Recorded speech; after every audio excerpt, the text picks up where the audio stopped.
Hi, everyone. Thank you so much. I'm so honored to be here and really humbled to be here, especially to speak. So I'm a clinical psychologist. I'm used to going to conferences that are really medical, psychological. So this is really a breath of fresh air for me and to be in a room with so many creative people. So today I'm going to be talking about Somoud, a comic book that I developed to try to disseminate some of my psychological research for children and adolescents affected by war and conflict. And really the motivation was to try to get out of this academic funk that we get into as psychologists, where we just publish in academic journals and we're not really sharing knowledge with people that it could actually help. So before I start, I just wanted to give some acknowledgements and thanks to people who've helped me in this project. So I'm really not an illustrator by trade, I'm a psychologist, and so people, faculty and students at AUB and in Italy have really helped me on this. So I'm going to start by talking a bit about the research that led to this project, and then I'll focus on the comic book itself and a pilot of the comic book. So firstly, the research. So we know from research that children and adolescents are obviously affected by war and conflict in terms of their psychological well-being and distress. So they have higher prevalence rates of a range of clinical disorders, including post-traumatic stress disorder, depression, anxiety, and then other kinds of symptoms like externalizing, internalizing, so things like challenging behaviors and self-harm, as well as obviously affecting their overall well-being. And there are lots of interventions that have been developed and tested in this context to try to mitigate some of those effects. So a bit like we were just hearing, that we can't change what would really help children, which is the conflict and insecurity, but there may be things that we can do as psychologists to try to mitigate the effects. And that's where my work has been. So with my colleagues in Northern Ireland, we conducted a review of these interventions. And what we found was that for non-clinical populations, so meaning populations that do not necessarily have a clinical diagnosis but are still living in this context or are still affected, the evidence was just really poor. There's just not very many good quality studies.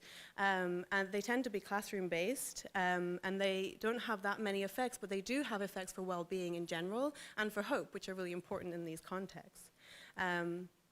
And then for clinical populations, so people with clinical diagnosis, PTSD, depression, anxiety, or other disorders, there is better evidence, better quality evidence and more of it. And so things like group trauma-focused cognitive behavioral therapy, other forms of cognitive behavioral therapy, narrative exposure therapy, these really kind of one-to-one manualized interventions had good effectiveness for a range of clinical outcomes.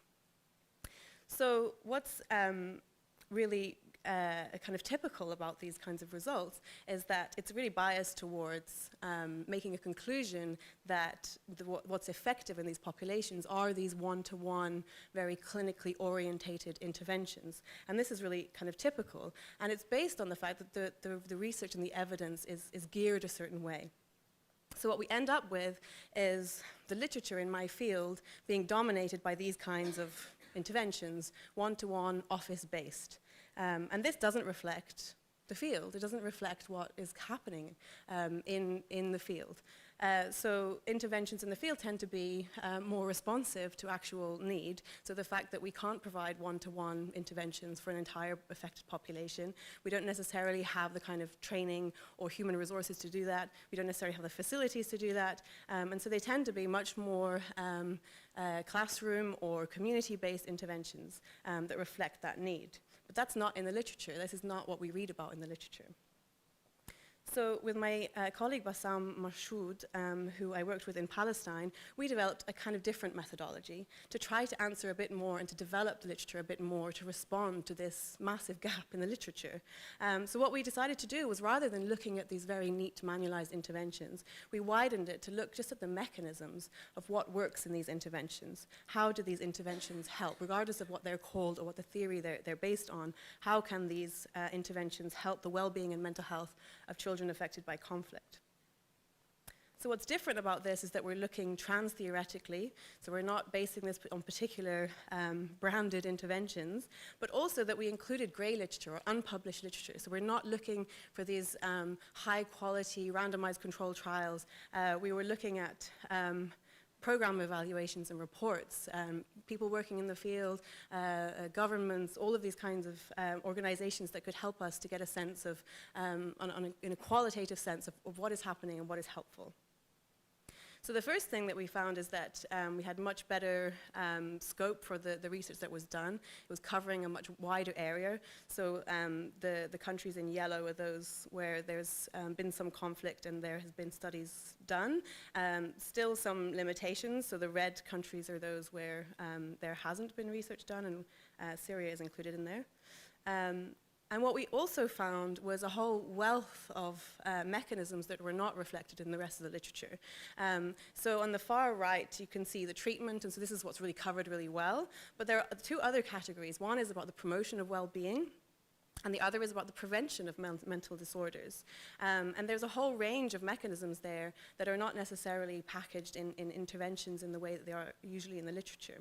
So this involves things like play and having a normal routine, and having family support and support for parents and families, community strengthening, access to schools and education, and other things like problem solving and trauma processing.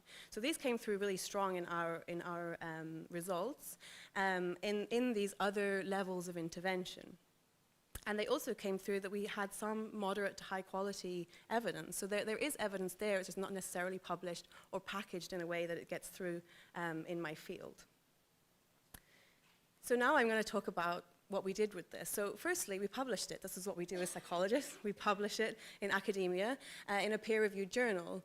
But it's really not very rewarding because who's going to read it? I mean, and is it really going to get translated into the field? Is it going to help anyone? I mean, this is what we wanted to do. So this is how I came up with this idea of, well, let's find a way, some kind of accessible format that could give access to children and adolescents to this knowledge, to these findings, and not just to the public, but directly to the people that this could help. And this is how Somoud, the comic book, was born. So here she is. So this is Somoud. And so this comic book is essentially follows the story of this adolescent girl and her younger brother. And the idea of it is to translate the main themes of the research into an accessible narrative.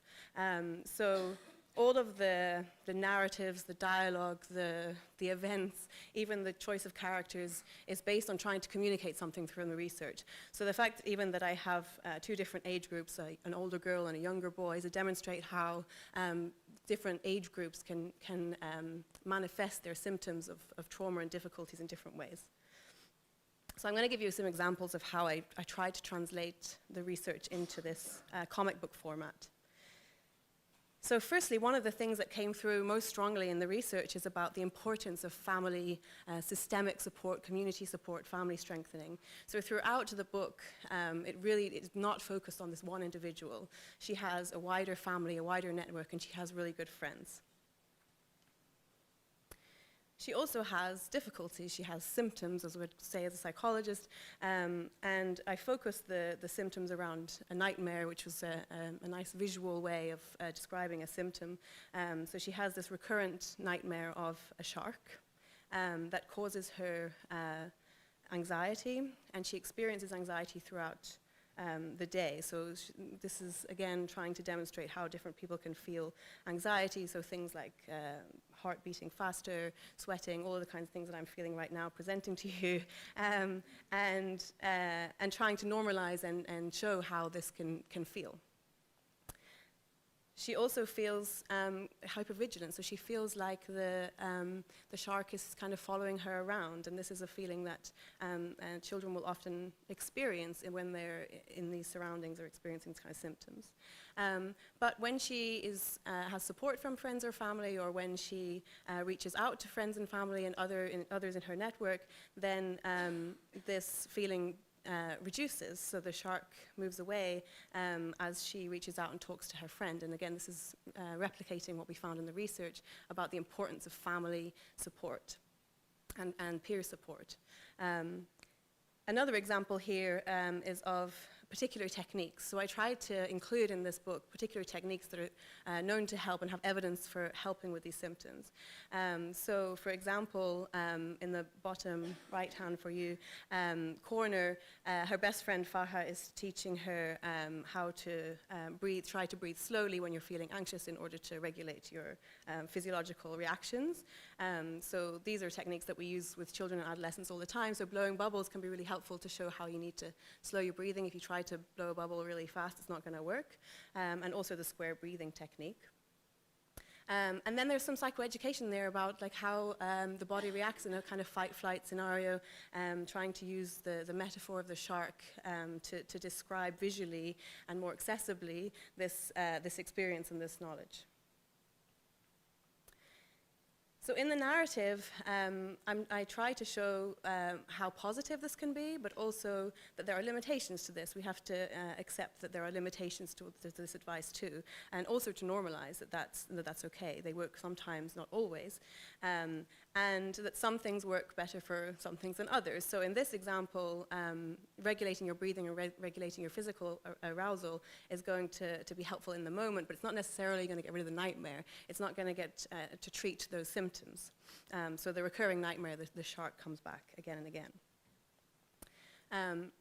And so essentially the book then follows a narrative in which Somoud is supported or reaches out to different characters, different people in her life who help her to understand her symptoms, to understand her situation, and to give advice and support to try to help her.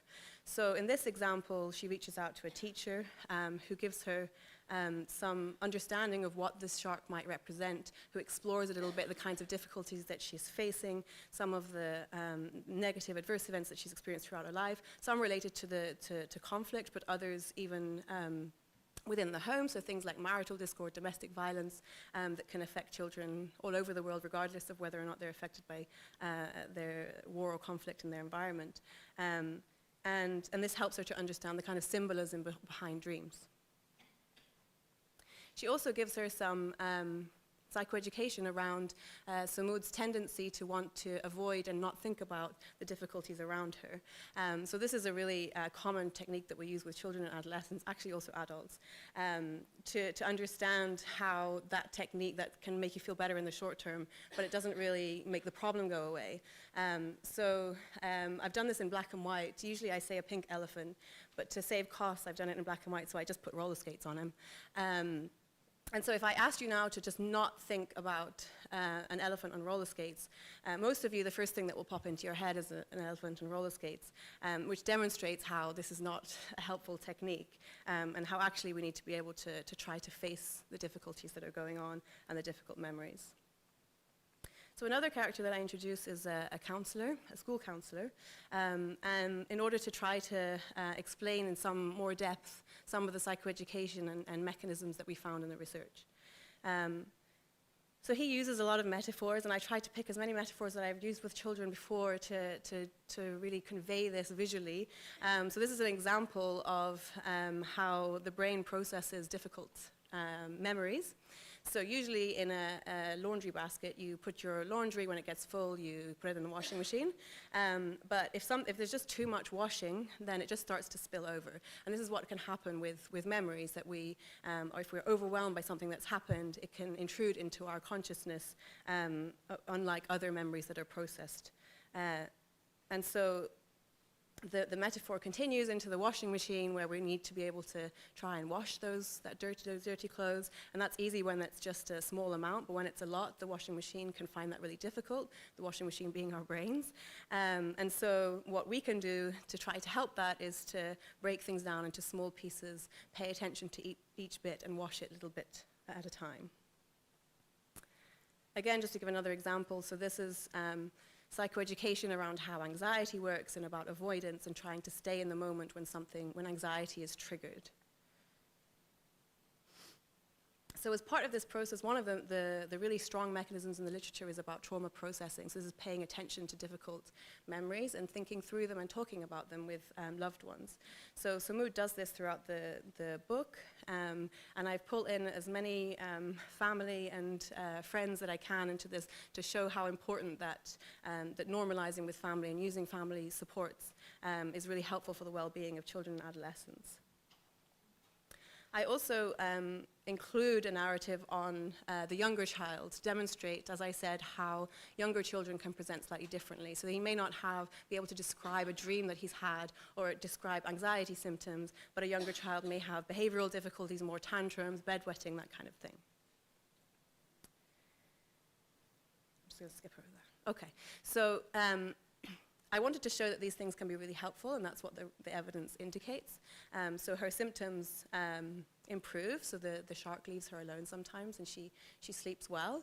But of course, the reality, and that's what's quite different about this population, is that it's not that things are suddenly better.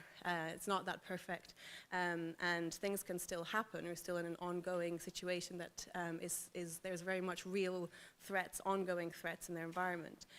So I had to make sure that we just didn't wrap this up as this kind of neat story where, oh, let's do these psychological interventions and now everything's fine. So I had to have something happen to show this, that resilience is not just about kind of immunity to these difficulties, but it's just about trying to handle things a different way.